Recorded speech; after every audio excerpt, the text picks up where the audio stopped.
Okay. Good morning, good afternoon, good evening, everyone. So happy to have all of you here, students from Indonesia, from Brazil, and from the US. Perhaps, if you don't mind, you could drop on the chat your name and which city you're from so that we get to know everyone a bit better. Thank you so much. So my name is Intan. I'm with the Pulitzer Center and I'm based here in Jakarta. So yeah, I hope you're as excited as I am to join today's dialogue on climate and labor. And today we'll hear from two fantastic speakers, and we'll get to have a Q&A with them, and we'll dive into the student dialogue session. But before going further, I would like to say thank you very much to our partners who've made this dialogue possible. We have Universitas Atmajaya from Yogyakarta, Universitas Airlangga in Surabaya. We have Emancipa with campuses in Sao Paulo, Brazil Northeast, and Amazonia. And also, of course, the Washington University in St. Louis. Thank you so much for being here and welcome. So we're all familiar with Zoom meetings, of course, but if you do need Portuguese-English translation, just click on the button below. And yeah, we'll provide translation there. So just a little bit of introduction on what brought us here tonight. So a little bit about the Pulitzer Center. So the Pulitzer Center, we are a journalism organization. We are headquartered in Washington, D.C., but with staff all over the world. And as a journalism organization, we are supporting journalistic reporting on underreported issues. And our hope is that through these reporting and its investigative or in-depth nature, these will hopefully inspire action on issues that are complex, issues that are global, but being faced by communities around the world. So talking about climate and labor, we are by now familiar with the climate crisis, but our media assessment shows that there is not so much attention given to the intersectional issue of climate and labor or workers' rights and the job sector. So we are so amazed with the work of a lot of Pulitzer Center grantees like Erin, of course, that have explored what are the consequences faced by the workers around the world. We're talking about migrants, construction workers, delivery workers, fishermen, coastal communities, and these are people who are most vulnerable to climate change, extreme heat, etc. So we hope that through today's discussion, we'd be able to connect you, the students, with these stories, and hopefully to inspire action in the future. So we've prepared a little question on Slido just to get to know your views a little bit better. So if Granty could drop on the chat the link, yes. So I hope you don't mind to just clicking in and typing your answer. If you're anxious about climate change, that's the first question. Yeah.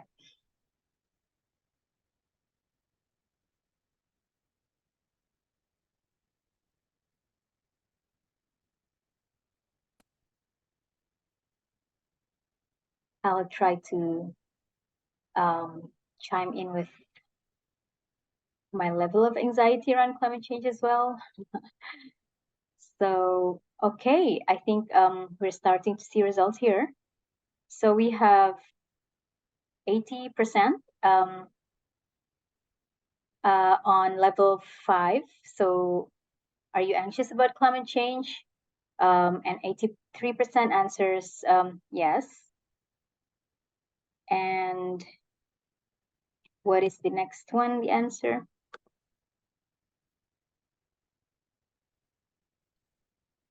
From a scale of 1 to 5, how confident are you that young people can drive change in climate action?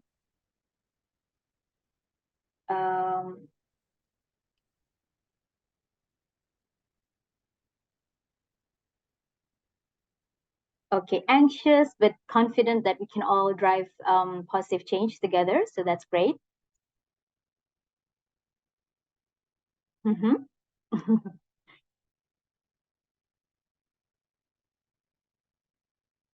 Is there the next question, Granty?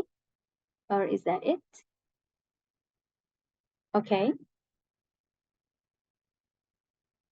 Oh, equally.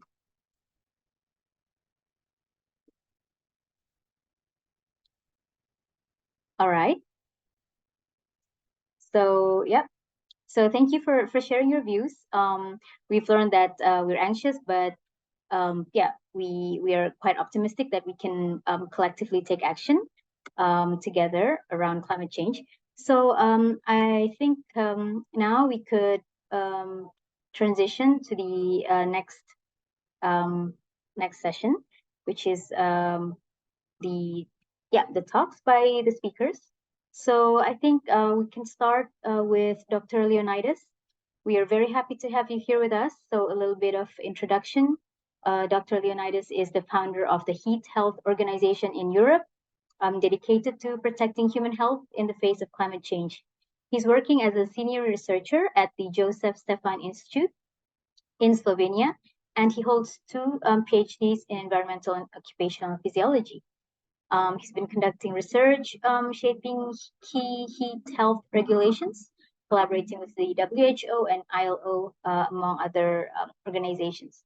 So, Dr. Leonidas, please take the floor. The time is yours.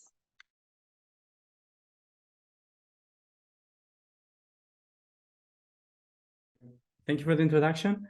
Can you please confirm that you can see my screen? Sure. Okay, let me. Okay.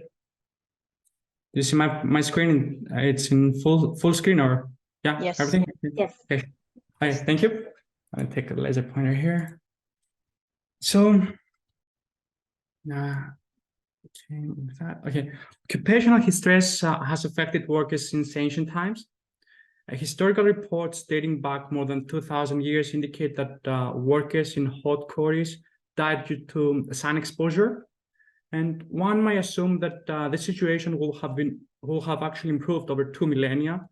However, recent epidemiological studies report that there is one death due to occupational stress every 14 to 24 minutes. And unfortunately, this number is projected to increase with the ongoing climate change. Let's see what happens when someone works in the heat now. Here we have an agricultural worker who works under the sun, as you can see. Firstly, we exchange heat via radiation. We absorb radiant heat either directly from the sun or indirectly from other sources of radiation. Conversely, if our body temperature is higher than that of our surroundings, we also emit radiant heat back into the environment, as you can see here. Secondly, heat transfer occurs through conduction. When we touch an object that is warmer than our body, thermal energy is transferred to us from the object. An example of this is the digging tool depicted in this illustration here. Heat is also transferred through convection. As depicted in this illustration, this refers to the physiological mechanism of vasomotion, as well as the influence of ambient wind speed. Convection can either increase or decrease body temperature depending on the surrounding thermal environment. Last but not least is evaporation. This is primarily associated with sweating, our body's main physiological response to heat. Sweat is secreted onto the surface of our skin where it evaporates, thereby helping to cool our bodies down. Although these pathways and physiological mechanisms help workers reduce physiological heat strain, millions of occupational heat strain cases still occur every single day. Before examining the impact on workers, let's consider what animal studies reveal. Rats cease exercising when their brain temperature exceeds 40 degrees Celsius, and goats stop walking when their brain temperature goes beyond 42 degrees Celsius. How does this translate to humans now, and more specifically to workers? Although our thermoregulatory mechanisms are not identical to those of animals, some are indeed common. As illustrated in this slide, both sheep and humans instinctively avoid sun exposure and behaviorally prefer to work in cooler environments. However, when moving to a cooler environment is not sufficient to maintain a worker's temperature within safe limits, more drastic measures are taken. Specifically, as we can see in this slide, workers start taking unplanned breaks or reduce the intensity of their work. It is important to note that not all workers understand the impact of heat exposure on their labor productivity. For instance, here we have asked a typical Mediterranean agriculture worker if he believes that heat exposure affect his labor capacity. Let's hear his response. Τόσο πολλά όταν έχεις τη σωστή σου ενδυμασία, τον καπέλο σου, μακρύ πουκάμισο, αλλά είναι λίγο ενοχλητικός τις μεσημερινές ώρες. So he feels that if someone is well prepared, heat is not a big issue. Same worker, few hours later. He takes many unplanned breaks in the shade, as you can see in this picture. This is the exact same worker. The graph here also illustrates the relationship between ambient temperature and his labor loss. As you can see, when the ambient temperature increases to 31 degrees Celsius, he experiences approximately 15% reduction in his labor productivity. This data was from a single worker. Now let's examine our findings from a study with nearly 200 participants. The U-shaped curve depicted in this slide indicates that the 15 degrees WBGT wet bulb globe temperature. For those of you who are not familiar with this WBGT, this is a thermal stress indicator that considers not only air temperature, but also humidity, wind, and sunlight. So 15 degrees WBGT is the optimal condition for agriculture workers. Any environment warmer or colder than this exponentially increases labor loss. And of course, this has significant implications for countries around the globe. Areas shaded in red on this map are projected to experience a reduction in labor productivity from 2000 to 2040. For instance, you can see Indonesia here depicted in dark red is expected to see an approximately 2% decrease in labor productivity during the period from 2000 to 2040. Same for Brazil, but for these states, things are a bit better. In this slide, I'll shift focus from normal work shifts in the heat to heat extremes, specifically heat waves. For those of you unfamiliar with the term heat wave, a heat wave is defined as at least 3 consecutive days of abnormally high temperatures. So the question we aimed to address a few years back was how a heat wave affects labor productivity and physiological strain. To find answers, we conducted an experiment where participants were confined in a hotel for 10 days, during which they had to sleep, eat, and work under simulated environmental conditions. The first day was a familiarization day, followed by 3 days under neutral temperatures. As illustrated in this graph, at midnight on the 4th day, we increased the temperature to simulate the intensity of the Paris heat wave. For those of you who are not familiar with the Paris heat wave, it occurred back in 2003, and it was responsible for more than 15,000 deaths. Also, 10-day heat wave. Here we simulated only 3 days, same intensity though. This heat wave was followed by 3 more days of neutral temperatures. So 25 degrees, 35 degrees for the heat wave, 25 degrees Celsius again. During all 10 days, our participants had to perform a simulated assembly line task for 2 hours. This was conducted using a software which presents participants with images of electronic circuit boards traveling on an assembly line conveyor belt. Participants were required to perform quality control inspection of these electronic circuit boards in order to identify and discard faulty products or repair certain types of defective products. Here I have a video from our experiment. You can see the simulated assembly line task our participants were performing. So in this slide, you can see a thermal image on the left. A day with neutral temperature is depicted, while on the right, there is an image of a heat wave day. Our findings now. We do not have, unfortunately, a lot of time, so I can't delve into each parameter we assessed in detail. However, it's evident that the heat wave represented by the red bars here significantly affected all aspects of physiology and labor productivity. For today's presentation, I'll focus primarily on the labor productivity. Our findings indicate that on the first day of the heat wave, there was a 35% increase in mistakes made by participants. However, this number decreased over the second and third days of the heat wave, eventually returning to normal levels post-heat wave. Now, although occupational heat exposure affects everyone, not all workers are affected to the same extent. For example, in our recently published study, we have shown that migrant workers from low-income countries experience an 80% higher risk of experiencing core body temperature levels above the safety threshold of 38 degrees Celsius, as set by the WHO, World Health Organization. This is due to factors such as work intensity. Migrant workers tend to undertake more intense tasks, and cultural habits, including clothing choices. So here in this picture, you can see a migrant worker from an Asian country. So, of course, it's not only migration.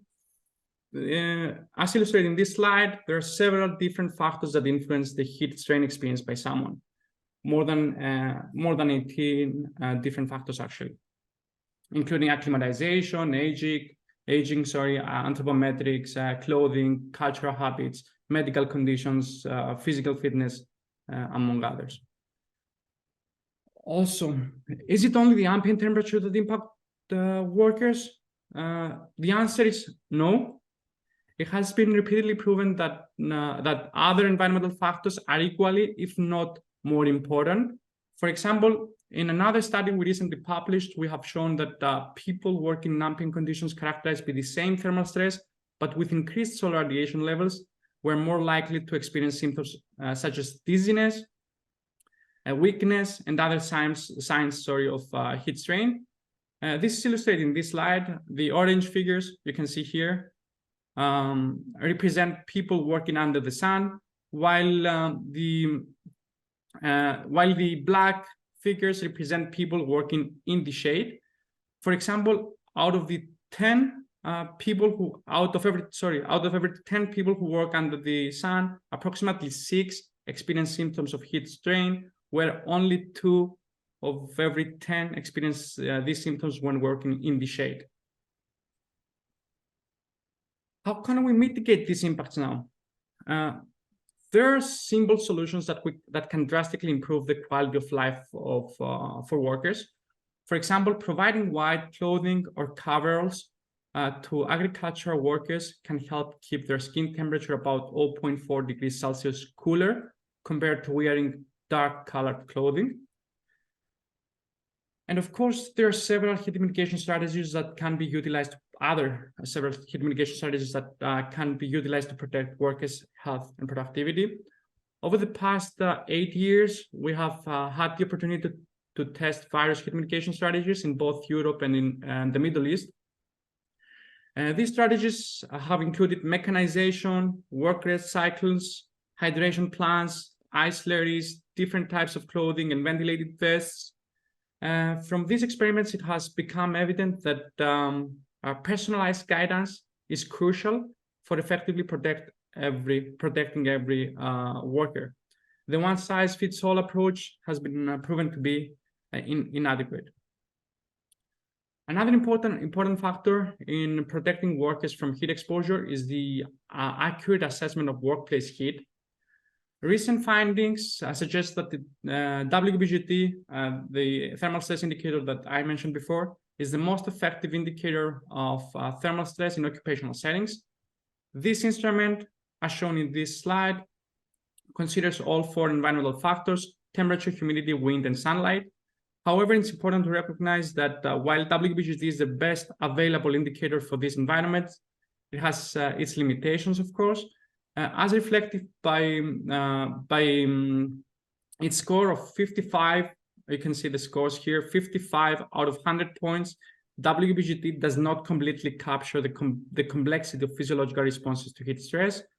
Therefore, even though WBGT is currently the best tool we have for assessing workplace thermal condition, it is still far from being perfect. This indicates that direct physiological measurements are essential to ensure that the health and well-being of workers. The main data collected to assess occupational heat strain are shown in this slide. However, the problem is that such measurements are expensive, costing between 400 and 500 euros per worker, per shift for recording and analysis. These high costs make daily physiological monitoring impractical. So for this reason, in recent years, there has been a collective effort to develop smartphone applications designed to help workers protect themselves from heat exposure. In this slide, the concept behind an application we have recently developed for this purpose is illustrated. The app connects to online weather services to retrieve the current weather data from the nearest weather station to the worker. It then uses this data to estimate the WBGT, predict physiological responses, and suggest personalized heat mitigation strategies, such as water intake and work rest cycles. In this slide, you can see the main screens of this application. We have designed it with user-friendliness in mind, ensuring that even non-experts can easily navigate and utilize it. Take-home message now. Occupational heat exposure diminishes labor capacity, increases mistakes at work, has economic implications, and affects the health of workers. However, with the adoption of heat mitigation strategies and recent technological advancements, we can mitigate, not eliminate, but mitigate the impacts of workplace heat exposure on workers' health and productivity. Thank you for your attention. It's essential to emphasize that the research and findings I've presented are the results of a collective efforts.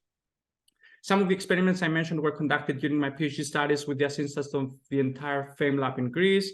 Other experiments were carried out as part of my postdoctoral work with support from the entire environmental physiology lab at the Jos and Stefan Institute in Slovenia. Again, thank you for your attention.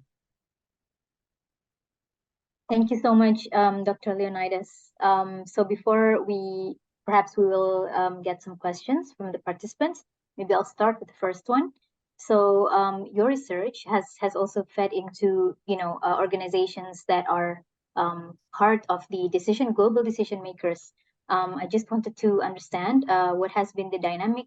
So how has this learning informed decision making, both at the, for example, international organizations, but also corporations? Have you had any positive reactions from them, or like concrete actions being taken as a result of your research?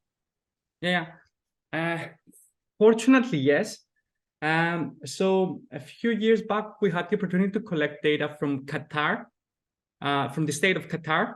That was back in 2019. And we helped the state of Qatar to develop their heat health legislation now. So yeah, a lot of data that were included in my presentation now have actually been used to help the state of Qatar to develop their own heat health legislation to protect workers in Qatar.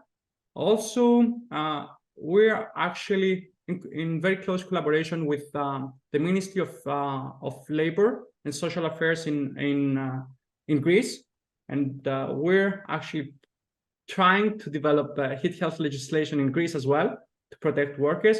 Unfortunately, there are not a lot of heat health legislations enacted now currently.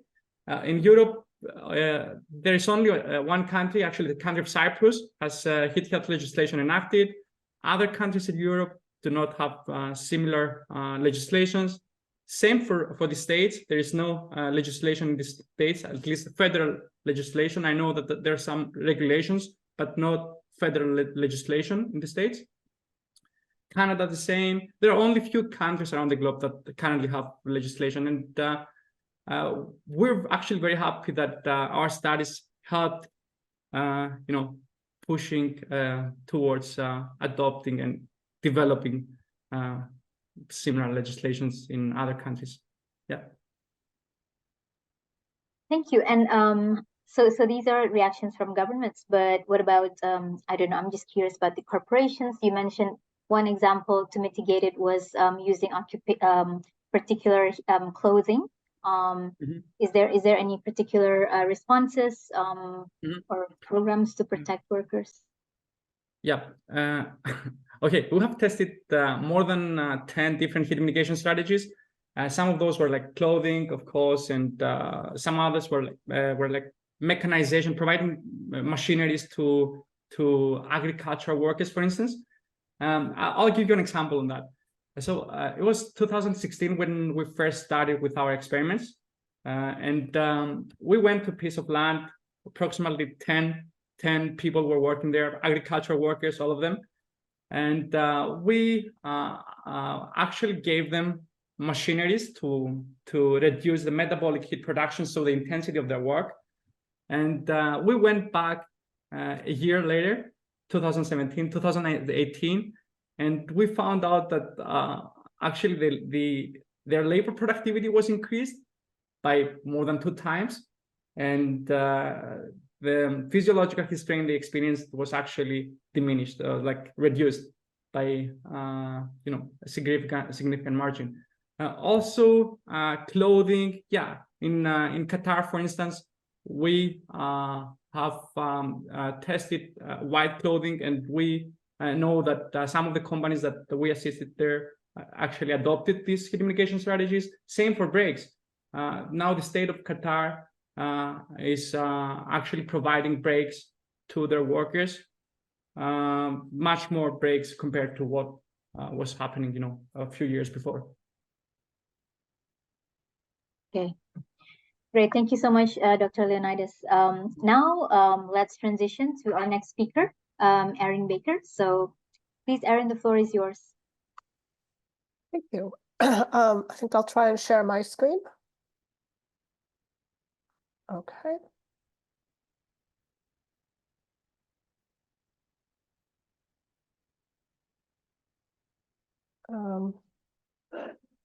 Sorry, let me just get this. Okay. And everybody can see my screen and hear me?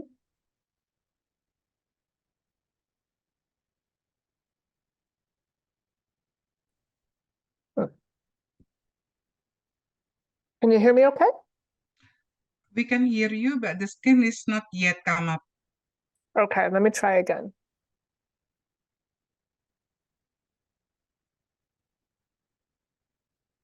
Let's see. Here we go.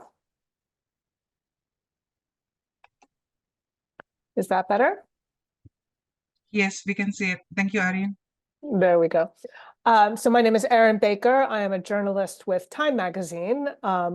And I actually have been working for the past couple of years on stories at the intersection of heat and labor. And a lot of my work has been based on the research of Professor Leonidas. I've quoted him, so it's nice to meet him in person, well, virtually in person for the first time.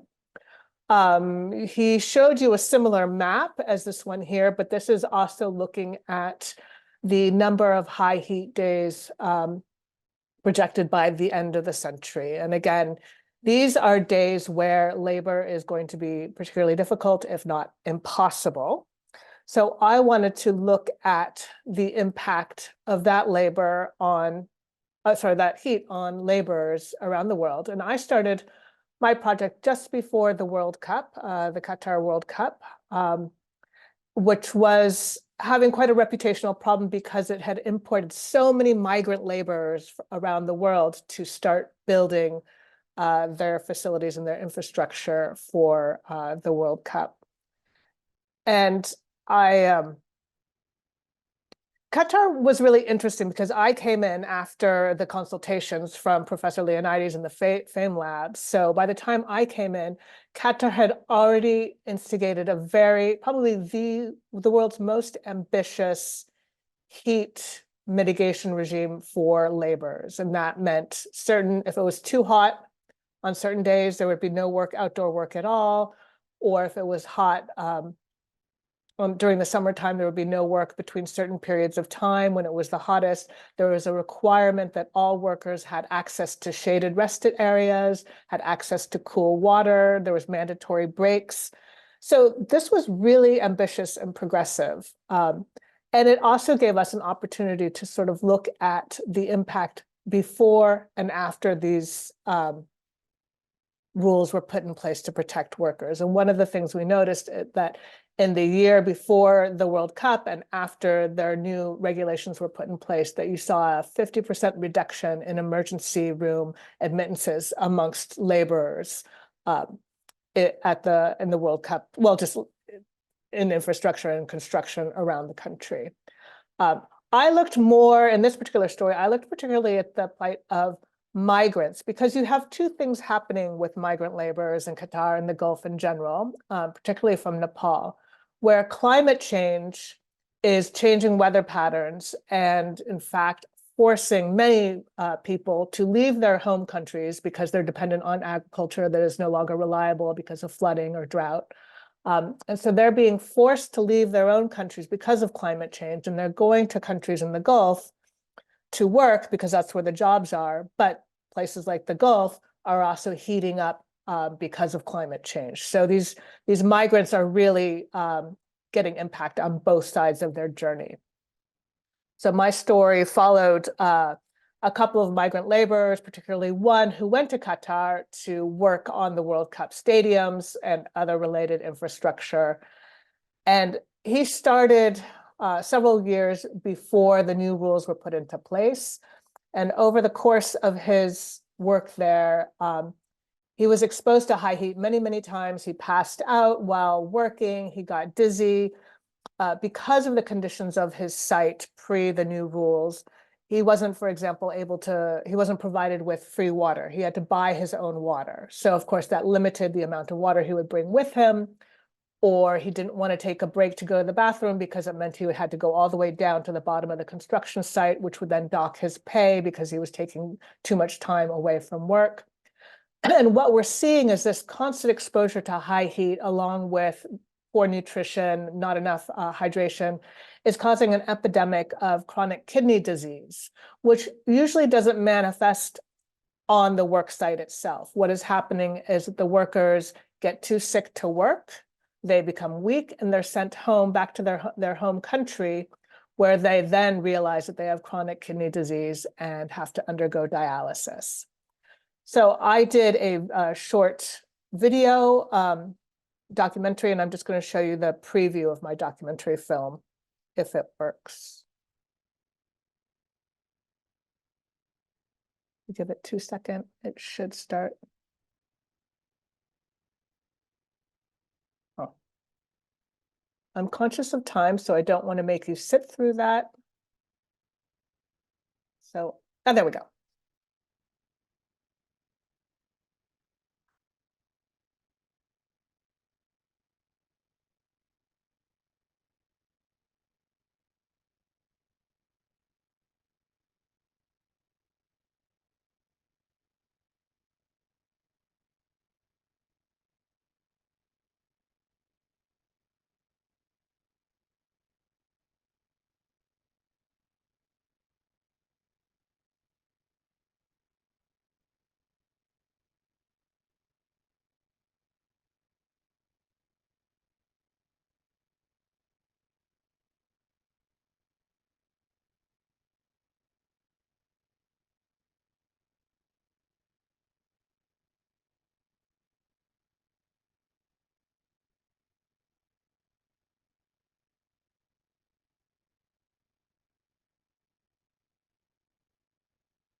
So that was the first project I did, looking particularly at migrant labor and the kind of de facto experiment we had with looking before and after the new rules were implemented in Qatar. Now, of course, one of the things we have to keep in mind is that while Qatar does have now very good rules in place, laws only go so far. You have to be able to enact them and protect them. And what we're already seeing is that in many cases, the laws are not rigorously applied as much as they should be. And that is a question of continued monitoring, especially, now that people aren't looking at Qatar, when the focus is off, those new regulations can be weakened. And then I decided, after looking at the question of migrant laborers in the Gulf, I wanted to look at what was going on in my own country of America, which is also looking at increased heat and increased heat waves, as we all saw this summer. So I focused on agricultural workers in the state of Georgia, and at a larger picture, kind of the wider US experience, and started looking at all kinds of outdoor labor, whether it's construction, agriculture, postal workers, roofers, truck drivers, UPS drivers. At the time I was reporting my story last summer in the Northern Hemisphere, we saw a union strike by UPS drivers. And one of the reasons was because it was so hot, and because of climate change, the workers were experiencing extreme temperatures in their own delivery vans, which were not air conditioned. So one of the unionization demands for the new contract was to get air conditioned trucks, which starting in January 2024, all new trucks that are being rolled out for UPS drivers will be air conditioned. So that was a success there. It was also probably one of the first union activism objectives that were based on climate change, which we haven't seen before, but I suspect we're going to start seeing that in more union contract negotiations going forward in the United States and abroad. This is one of the union UPS drivers that I met, who had also his own experience with high heat. And I also have a short little video of his experience.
This is just a temperature reading from the back of Barclay's truck. That's 141 Fahrenheit. So you'll forgive me, that's got to be about 50 something in Celsius, but too hot for anyone to be working back there.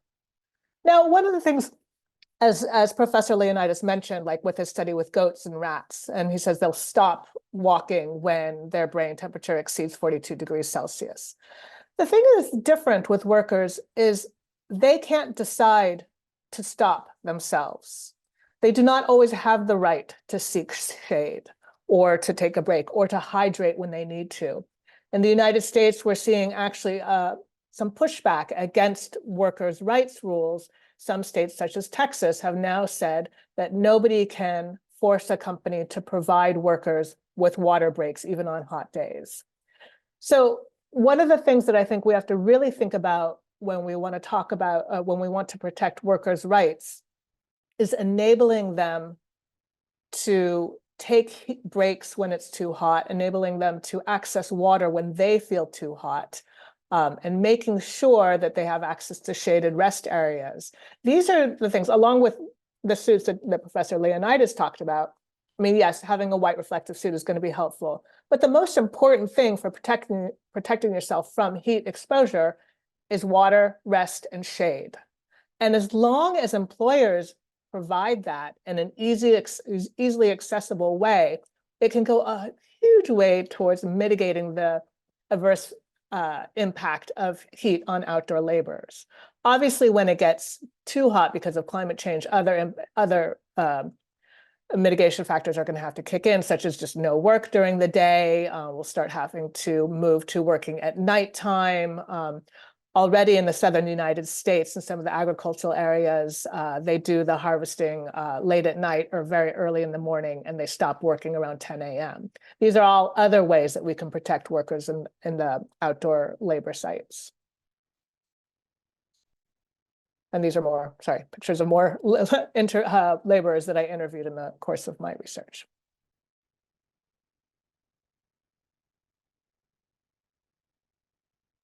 Oh. I can stop sharing. All right. Thank you so much, Erin, for your presentation and the work, the reporting that you do. So I would really love to invite our friends here from Indonesia, Brazil, and from St. Louis, if you have any questions, either for Erin or for Dr. Leonidas.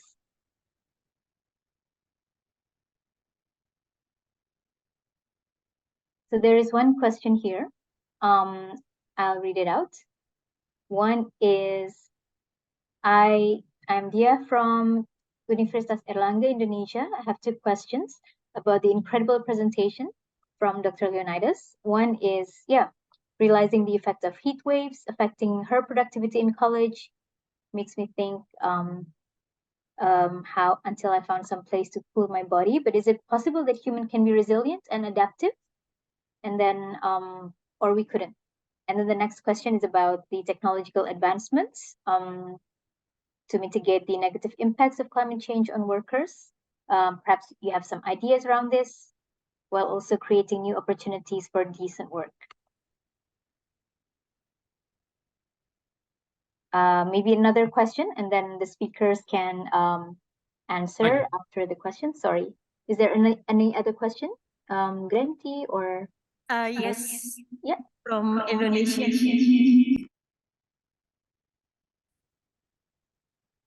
Yes, silakan. My name is Christina. I'm from the University of Atmajaya, Yogyakarta, Indonesia. I would like to ask a question.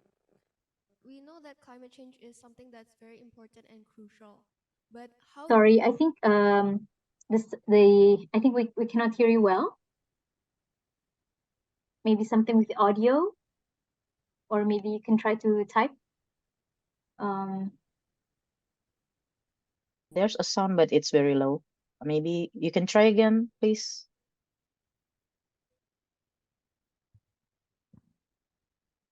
Hello? Yeah, I can hear you well. How about the others? Okay, so again, hello, my name is Christina and I am from the University of Atmajaya, Yogyakarta in Indonesia. And I would like to ask a question. I think we all know that climate change is something that is very impactful and it's very crucial for us to fix now. But how do we as university students or just normal society members, how do we make climate change, how do we bring this to the attention of governments in our country? Thank you.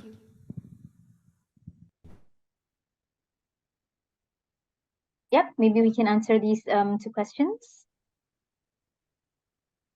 So can you hear me? Okay, sure. First question, if I remember, what was adaptation?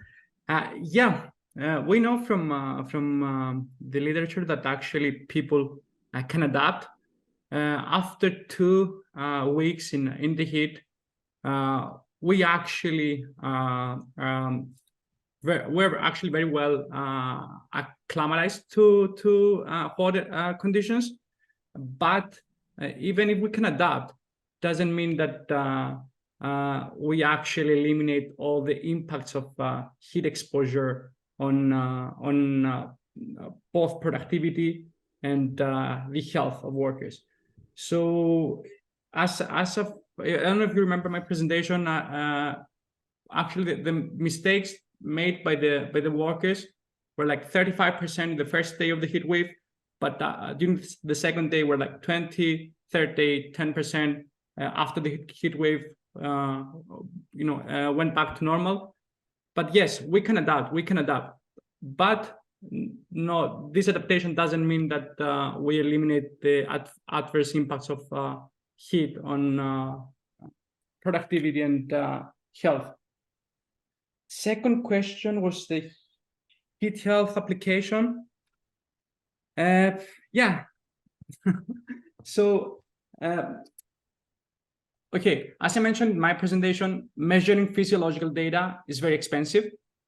So it costs 400 euros to 500 euros for a single work shift, single worker to measure and analyze. So this translates to 500, let's say, dollars, only for a single work shift, single worker.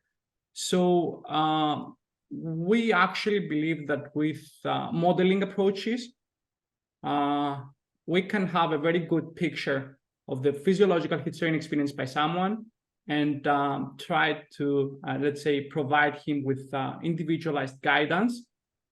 I think this is a future, and we should actually try to move towards these, technological advances, adopting these technological advances, because it's not affordable to measuring, physiological data every single work shift for every single worker.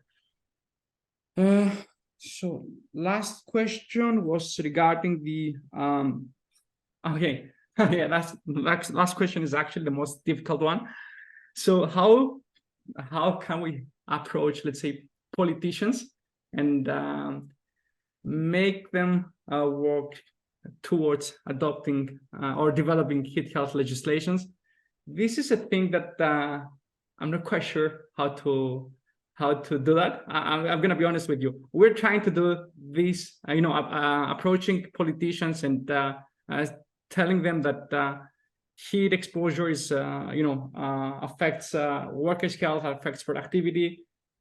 But okay, simple answer is that we have to be consistent. Let's say we have to be there and speaking about it all the time. Otherwise, we have to make them understand that these will affect both the economy of the country and in the long term the health of the people of this country. That's what I believe. That's my honest opinion, please. Thank you, Dr. Leonidas. Perhaps I would like to invite Erin, if you would like to chime in on that, how to inspire regular society members or politicians to contribute to tackling climate change. Yeah, it's not easy, and I understand it. It can feel frustrating. You can feel like you're just one person or a young person, but there are things you can do. And just to very much begin, talk about it. Talk about it with your friends. Talk about it with your families. You're a university student. Ask the university directors, what are they doing to mitigate their own carbon emissions, their own impacts in the community, and but also, I mean, your university, obviously, because they're going to have power, but the shops, where you shop, why don't you start looking at what they do and saying, like, look, we want to see less plastic bags in the stuff we buy, or we want to see more local products that aren't imported from further away, causing greater carbon emissions. And look at what you do as well. I don't want to say that climate change is solved on a personal level, because I think that's unfair. It has to be at a leadership level, but you can lead by example. If you are much more cautious about the water you use, the emissions you make, taking public transportation when you can instead of driving a private car, all of this, and when you talk about it and you explain why, this does make an impact, and it spreads the ideas. And finally, voting, asking when it does come to election times, ask your politicians, what are they doing about climate change? What are their policies? What would they like to take to the international conferences that are going on, like right now, the COP28 conference going on in Dubai? These are, you should need to hold them accountable. Thank you, Erin. Yes, leading by example and also holding those in the leadership accountable. Love that. Just one more question. I'll drop it in the chat. It's from the Q&A. So in developing countries like Indonesia, labor welfare has not received adequate attention. So especially for those in the informal sectors, what do you suggest so that the government pays more attention to the health of workers and laborers? Maybe any takers? Yeah. So first of all, it's not only in the developing countries. I think the issue is everywhere. There are only a few countries, a couple of countries that have actually currently heat health legislation enacted. So again, we have to make sure this is okay. From a researcher point of view, okay, we can conduct more studies and we can publish that.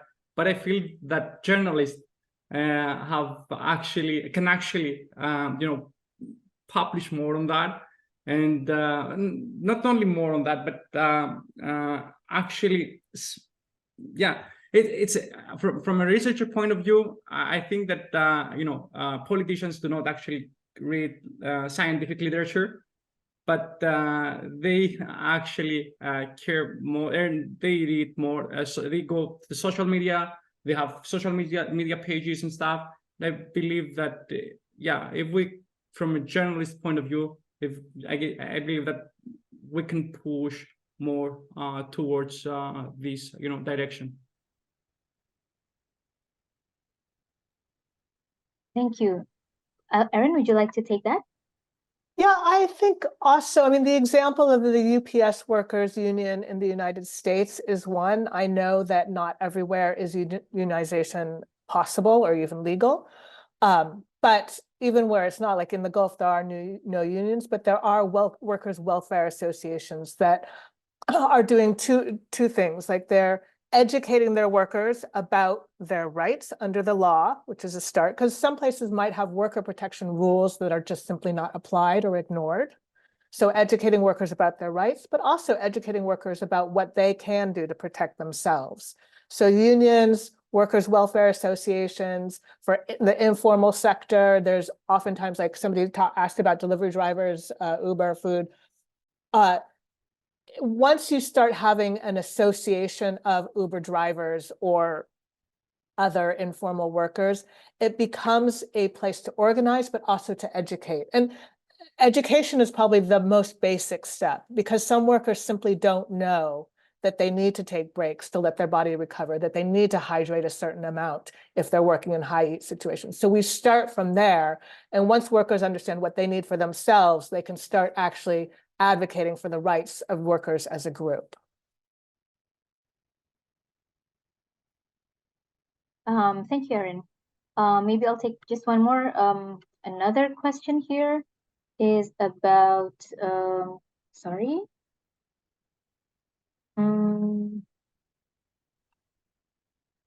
Worker status. I think we answered. Migrant workers.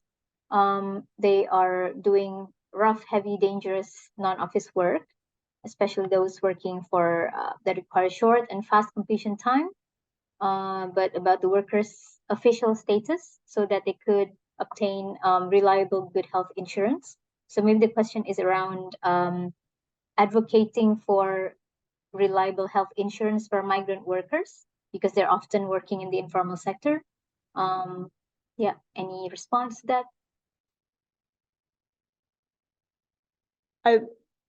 I can speak to that. One of the things is that migrant workers come from somewhere. Indonesia, for example, has a huge migrant export industry, as is Nepal, India. And some of those rights start in the home country. Nepal, I don't know about how Indonesia protects its workers, but the Philippines protects its workers by actually having an elected official representing migrant laborers. and demanding their rights in host countries, such as Hong Kong. So there needs to be more regulation on and protection from the sending country, demanding that their workers are respected as part of the negotiations for the visa regimes that will be going in. So that's what we're starting to see a little bit with Nepal and Qatar, but there needs to be more of that because workers are a resource that some of the developing world is sending to the developed world, and the developed world needs them. They cannot do or continue to grow without it. So the sending nations are not entirely passive in this. They can actually demand better protections for their workers. So we can start there. All right. Thank you so much. I think there are a lot of questions, but unfortunately, time is up. So again, I want to say thank you so much to Dr. Leonidas and Erin, and we hope we can have another conversation at another time. So for the students, and yeah, I think we will transition to the group discussions.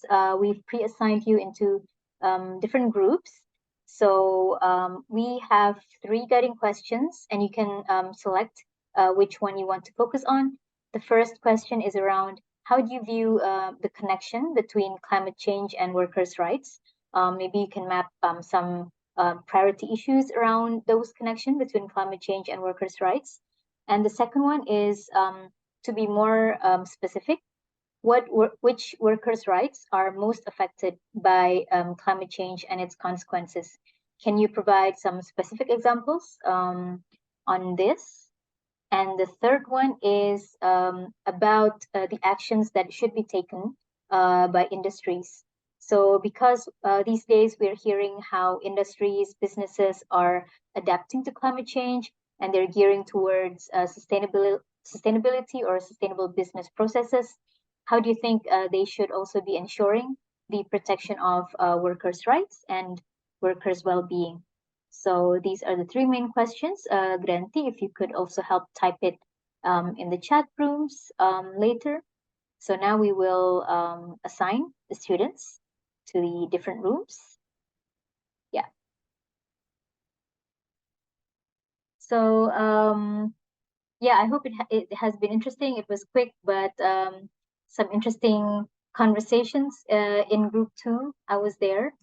Let's hear from each group. Maybe let's start from the third group. Why not? Anyone wants to volunteer to share what has been discussed? I was in the third group. I'm happy to discuss some of the things that we talked about. So we talked a lot about questions 2 and 3 and sort of like what we can do to, like, as governments especially, and also as industries, to protect workers, especially like vulnerable, like undocumented workers who don't have the same political rights as normal citizens. And so we talked about increasing sort of labor rights and organizing power, as well as like increasing healthcare access. So whether that's, you know, being close to healthcare, having affordable healthcare, sort of, we talk about how those issues in healthcare vary by country, but sort of universally, they're really important. And one really important point that the Indonesian students in our group brought up was that developing countries don't often have, you know, the resources or the technological development to pursue more sustainable alternatives. And so we talked a bit about how, at least in the United States, we really feel that we need to be doing more to, as a developed country, to, you know, help the sustainable transition sort of across the world. But there is a lot of like political opposition to that here, which is very frustrating. Thanks for sharing that frustration with us, Lara. But yeah, frustration is a form of action as well. So maybe I'll invite another group. Anyone wants to volunteer? Maybe I don't have to pick who. Any hands raised? There are so many photos on my screen. I see FISIP Universitas Atmajaya Indonesia raising their hand. Yes, again, hello. My name is Christina, and I am the representative of the University of Atmajaya, Yogyakarta in Indonesia. So, our group will be answering the third question. As industries adapt to climate change and gear towards sustainability, how should they ensure the protections of workers' rights and well-beings? So, this is our answer. Industries should give an explanation, and they need to have safety measures for climate change to the workers. This is because as climate change is getting worse every year and situations are getting more and more inhumane, it is important for the industries to take actions if they want the workers to continue working. Because no matter how hard or no matter how forced the workers are needed to work, if the conditions are too inhumane, they cannot work at all. So, there needs to be a mutual understanding from both the worker and the industry. So the industry has to first explain about climate change to workers to make sure the workers understand that they are working in amidst climate change, and they need to make sure they get the facilities that the industry should provide to them. And second, since all parts of the industry is important, both the worker and the industry also needs to be checked by a regulator, usually by the government. So the government needs to have laws and regulations and policies to make sure each industry has safety measures, and they have to explain climate change for the workers everywhere. The examples that I can give or our group can give is that, for example, in the Philippines, we have workers aging from 40 to 50 who are working every day in the fields. They are working at 4 a.m. And sometimes anywhere, and even in Indonesia, the situation it's too hot and it's too cold, or sometimes it's too hot because of the sun and drought, and sometimes it's too cold because it keeps raining and there's floods everywhere. And these are steps that the industry needs to make sure that the workers understand and they have the safety measures to adapt to climate change. For example, also Indonesia actually has a law that about safety and health regulation for workers. For example, a company in Indonesia about cigarettes, Gudang Garam, they have a program where they actually give proper clothing and proper helmets and safety measures for their workers. And I think that's an important step that everyone everywhere needs to have. Thank you. Thanks so much, Christina, for pointing out the importance of workers' health, workers' protection, because they are the backbone of industries, right, and of our economy, aside from the fact that it's basic human rights to be protecting them. I would like to invite maybe students from Brazil. Anyone wants to share? Então, Yes. eu vou chamar o Jorge. A gente fez uma discussão um pouco mais ampla, a gente We discussed this more broadly, but we didn't focus on the questions. But we brought certain thoughts about the Amazon basin that I would like to share with you. Please go ahead, George. Good morning, good afternoon in the different places around the world. My name is George. I'm from Belém of Pará in the Brazilian Amazon. And what's interesting for us to highlight is that the labor relations became weaker after the revocation of laws that diminish the conditions of the labor conditions of Brazil. So when we talked about Brazil, there is someone with the microphone open and Oh, sorry. I'll try to mute it. excuse me. Okay, can you?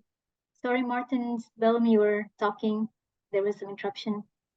Yeah, can you Excuse. repeat again?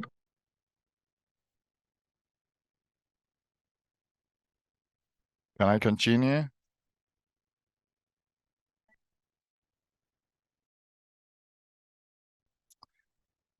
Tá. Então, when we talked about this labor environment in Brazil, you have to understand that Brazil is almost a continent, and there are certain labor relations that would be affected by climate change. And one of the things that we need to learn is that several labor conditions can be catered for instance, in Pará in 2025, we'll have the COP, which is the climate summit that will take place here in Belém de Pará, and the people that are working on building those spaces for the COP will go for a strike in the future, because here we have extreme heat due to El Nino, or the deforestation of the forest. It will make the heat to be absorbed. And to wrap up, we have a fundamental question, which is that the large infrastructure to be built in here were not thought for the people that lives here, and all the World Cup and the Olympic Games here left footprint. For instance, in the Amazon, we have a hydroelectrical plant called Belamonte, and the workers that went there worked during the construction that lasted for 24 years, and now they are enduring precarious conditions or social conditions, and they are committing robberies and thefts because the explosion, and this explains the explosion of the prison population in the region.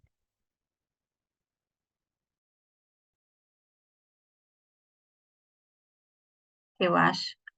I think George lost his connection. Yeah, I think it's freezing.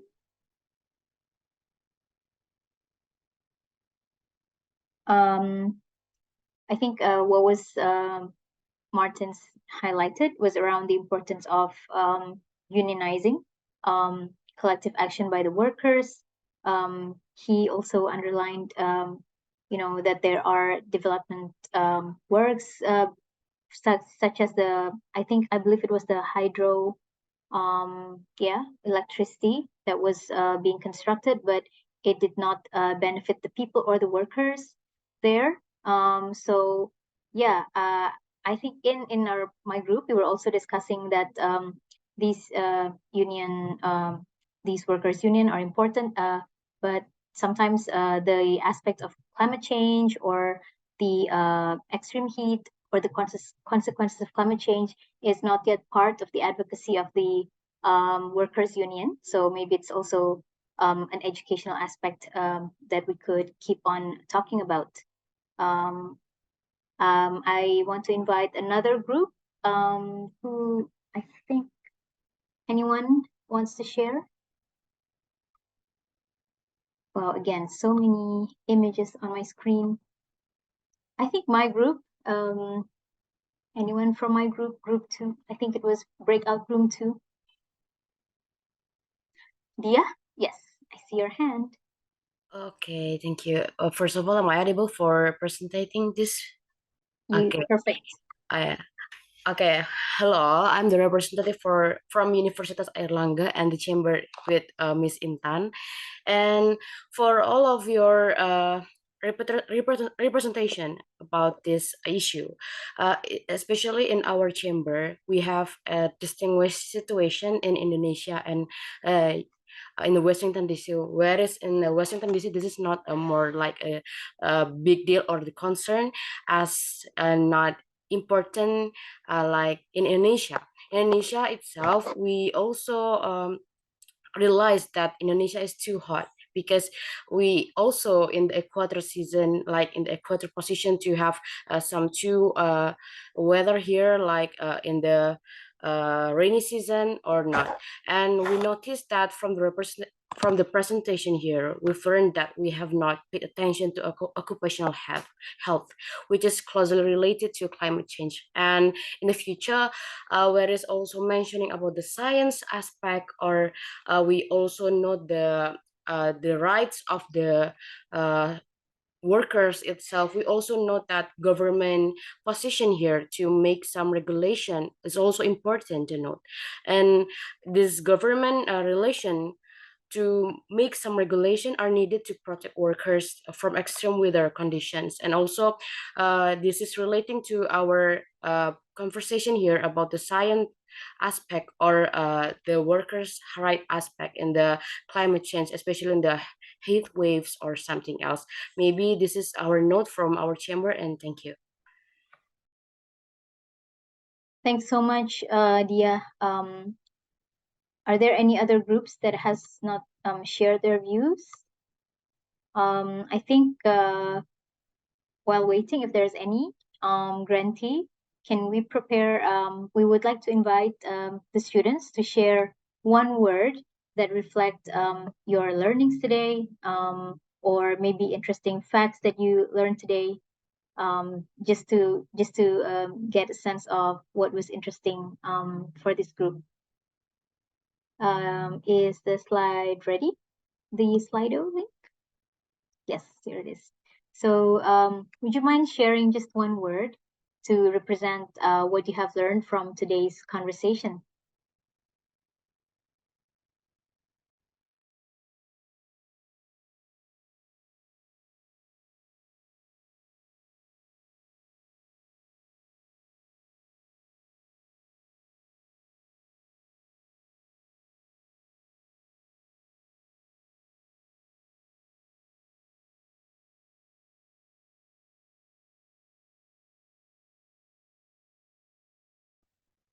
Interesting. It's coming up. United, underprivileged topic, exciting, impressive. I assume uniao means united. Am I right, Maria? Advocacy, educate, change, understanding, safety, rights, equality. Yep, keep it coming. Humans. Yeah, very interesting statement as well. That came, I think it came from Melissa, I believe. She mentioned that we are a lot more aware of the scientific aspects of climate change, but how it is affecting us at the individual level, especially about workers' rights. It's quite a new conversation that is not being talked about enough yet. So I hope we can be the ones who continue talking about this topic, continue driving for change out there, whether it means perhaps companies factoring in climate change consequences in their insurance program, for example, or like what was mentioned, governments working on heat legislation. Maybe it could mean insurance for fishermen who are affected by maybe rising sea level, or maybe farmers who are experiencing drought, etc. Insightful consistency is also important, because advocacy doesn't happen overnight, of course. It's also, yeah, it needs consistency. It is in the everyday. So yep, I want to invite if my colleagues from the Pulitzer Center has additional things to share, Grantee, Maria, or Anne, before we wrap up.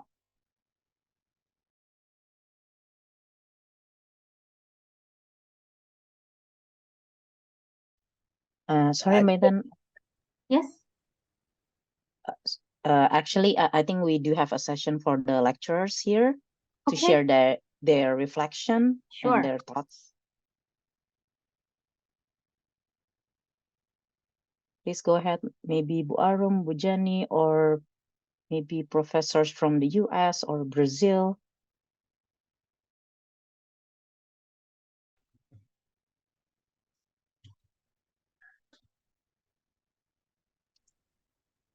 think we have a hand from Ibu Jani. Can I? From Atmajaya. Sure, Ibu. Yes. My name is Gregoria Arum from Universitas Atmajaya, Yogyakarta. So for us, it's a really great opportunity for students, even for me as a lecturer, to get to know more about climate change and labor issues, because we usually only think about climate change only. But now we also learn how actually climate change also impact to the labor issues. And here we can learn from the expert as well as from the journalists who really hands-on directly, bring any report or news directly from the field. As well as today we learn from other students, other speakers today. So I think that's very insightful for students, and I hope this is not the first time Pulitzer Center try to link students, not from one country to another country, but I think this is a good start for all students, for the young generation to be being introduced to climate change or any environmental issues, but then maybe we can level up to many different discussions further. So thank you, Pulitzer Center. Thank you for the space as well. Thank you. Thank you, Ibu Arum and Universitas Atmajaya, Yogyakarta. So happy to have you here. Any other lecturers would like to share?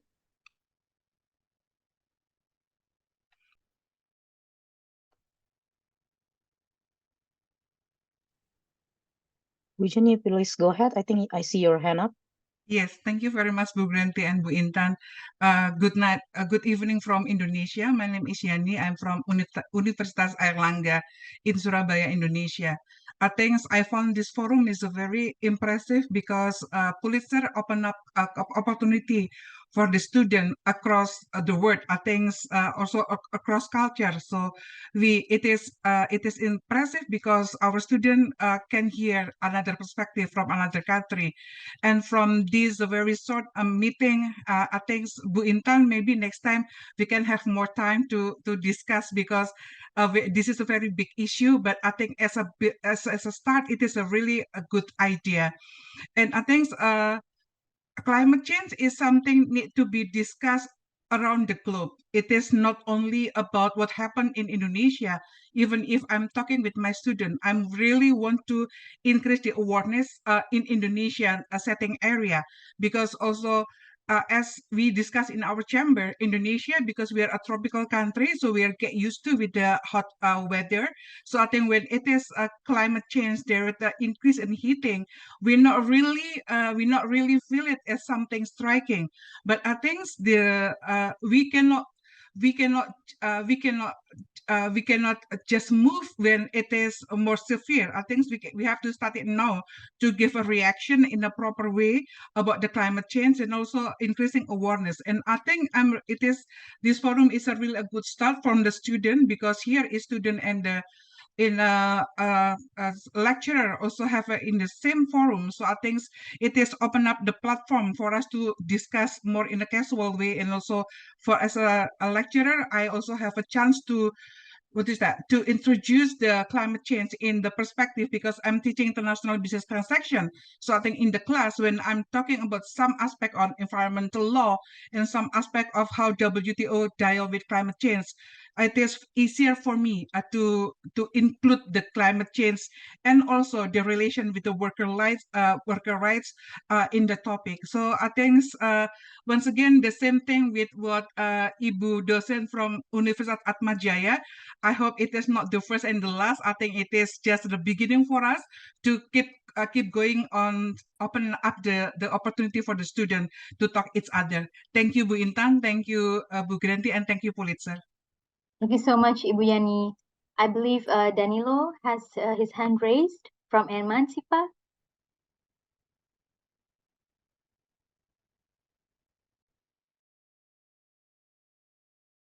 Olá, bom dia. Me escutam? Hi, good morning. Can you listen? Are you listening to me? Yes. So first of all, I would like to thank you for the invite and sent by the Pulitzer Center. I think that meetings such as this are very powerful, because when we discuss climate change in the labor field, I think that there is a very important factor that is neglected today, which is the debate about the different labor conditions and where the labor conditions are going and how the workers are walking along the impacts of climate change. The labor field is getting worse. For instance, the crisis of immigrants and the Qatar World Cup, which had a direct influence of climate, and that's something that we should integrate in our daily discussions. The immigrant labor, precarious works through platforms such as Uber and other platforms. So those jobs are being affected by the laws of rights that were established before. So it's important to consider this discussion, because the rights are being lost right now, rights that were gained in the past. So this challenges us to think about solutions that will ponder over these labor domains, trying to avoid those jobs that are analogous to slavery conditions. For instance, in Brazil, George was presenting his ideas on lost connection. For instance, the river bed workers along the Amazon basin, there is no legislation to prevent them from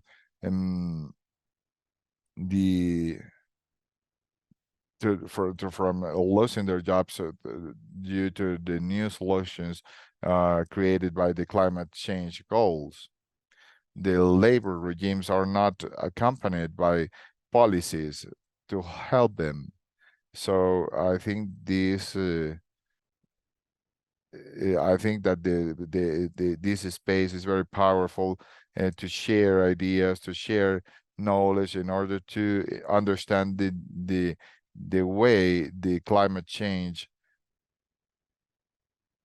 are perceived and the impact that they have.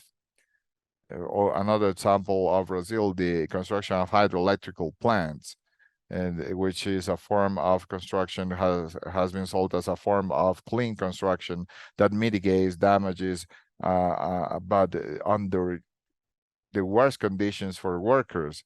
And the international communities and the communities in general are impacted by those plants. The workers are impacted by those plants. So the debate should be headed towards understanding the impacts of climate change, but also understanding where are we going labor-wise, and how the process of organization itself and its own labor domain can impact not only the individual needs of the workers to use PPEs or drink more water, but we cannot may hold the worker accountable for not implementing the changes, because sometimes in a higher level there is no space for those changes whatsoever. So it's important to consider this within the debate of climate change, based on the conditions of the workers, which are highly impacted by the changes themselves. So it's a process of engagement and of creating intersections between those two fields of debate. Thank you so much, Danilo. It really wraps the conversation. As you mentioned, the conditions of these labor, they're already, faced with challenges. They're already the precariat society. And then coupled with consequences of climate change, it's making their daily challenges even more difficult, right? And I love what you pointed out. It was also discussed in the previous discussions that this is actually a systemic or a structural problem.